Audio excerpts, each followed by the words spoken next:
Hello, welcome to the Real Sum 2020.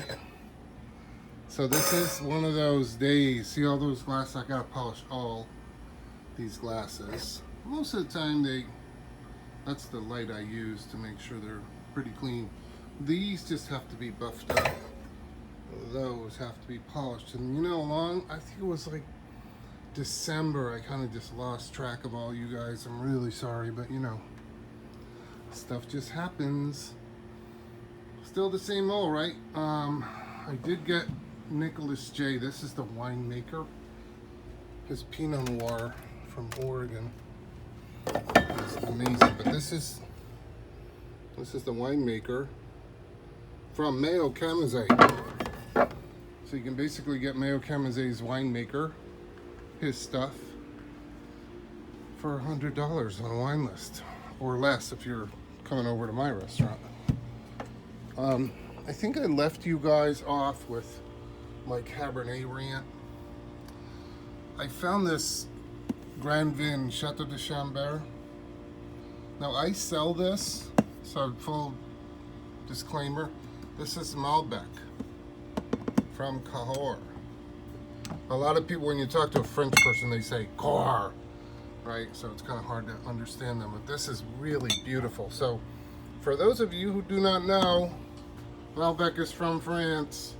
Remember me always telling you, France is the piano, and if you can learn the piano, you can really learn any other instrument, because France is where everything started, not Argentina.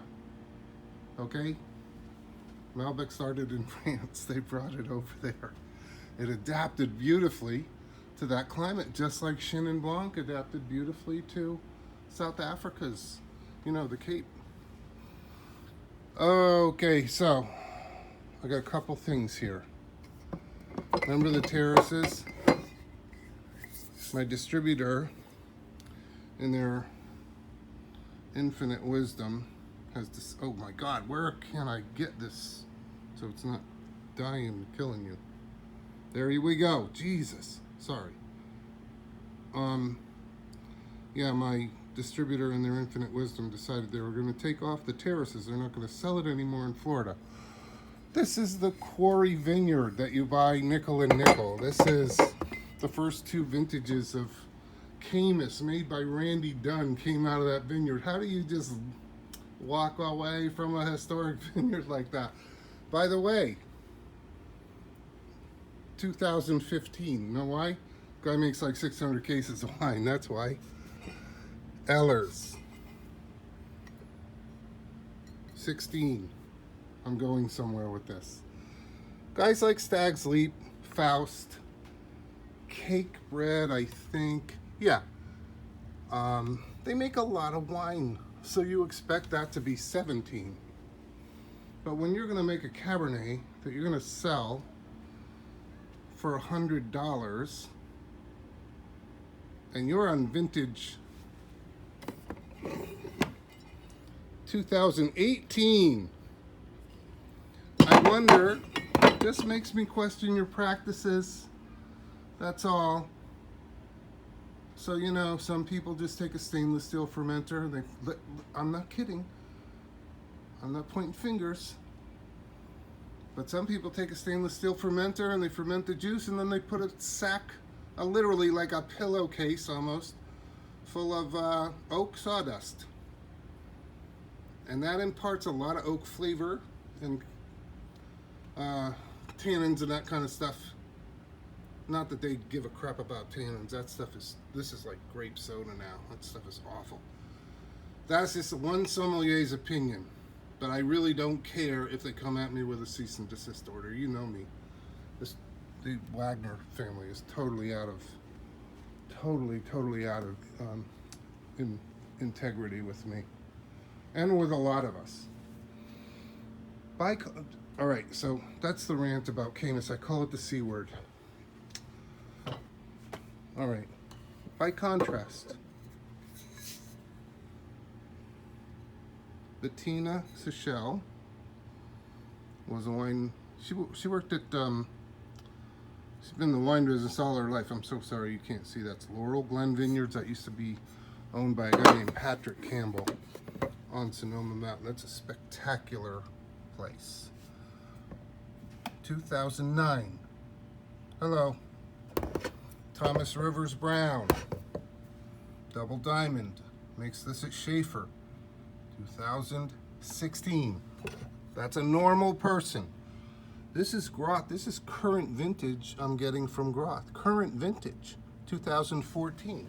What does this tell us, folks? People are letting wine sit in real French oak barrels for a long time, and then they're finally releasing it. You know, there's a lot of guys that just make a lot of wine. The wine is still good, like I said. Oh my God. So yeah, Peter Michael 14. That's library wine. You know, that's stuff I have to dig around and look for, right? I got this Beringer Private Reserve for a customer, but it's 15. I would not normally have this on the list. A, because I'm really pissed at Treasury, who handles this. But, you know, you gotta let bygones be bygones. They burned the chef when he went to Napa. They promised me something at a lunch, and then they got back to me like while he was in the air on the way to Napa. So I was like, nope, sorry. Anyway, they served their 2 years. They're back in my good stead. However, Beringer's kind of like this weird big name, and you know, this is a really amazing wine. I don't know if Ed Sabrasia even is there anymore, because he's the one who made that wine, you know, really an icon. But you know, they're back in the fold. Dariush 16. And I have his neighbor, 2014, Tony Signorello, literally his neighbor. And this was pretty cool because this guy lost, you remember, right around Dariush, Signorello, and I can't remember the other winery. It was a kosher winery. They burnt down right next to Derry, right? And he let them make wine. You know, there's 17, I think, vintage. Yeah, 17 vintage. He let them make wine right there. Didn't care. That's a really cool neighbor, man. Even guys that make a tremendous amount of wine. You have any idea how much wine Silver Oak makes? They're only on 15. I harken back to Caymus.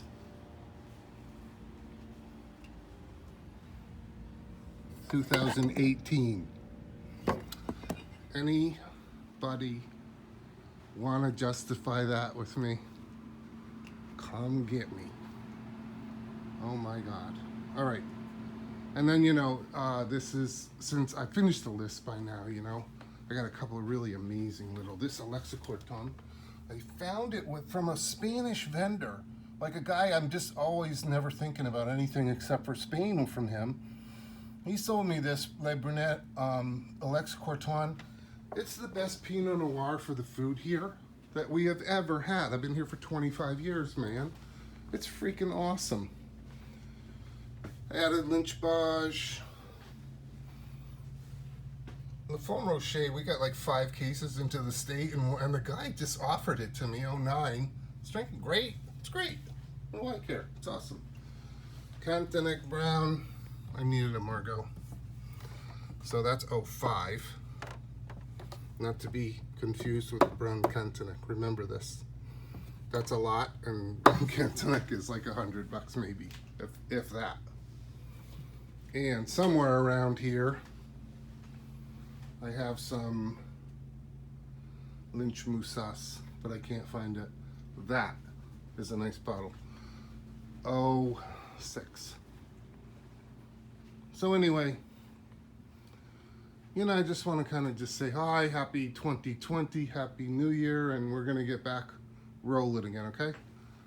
All right, you all take care. It is Saturday. It is only 2 o'clock or 3 o'clock. It's not even 3 o'clock on Saturday. Make a reservation. Go have some dinner. Go drink some wine. Enjoy your life. All right? Your servers are waiting for you. They have rent and mortgages to pay and all kinds of stuff. This is how we make our living when you come in. All right? Come enjoy some dinner somewhere near you. All right. Talk to you later, guys. Bye.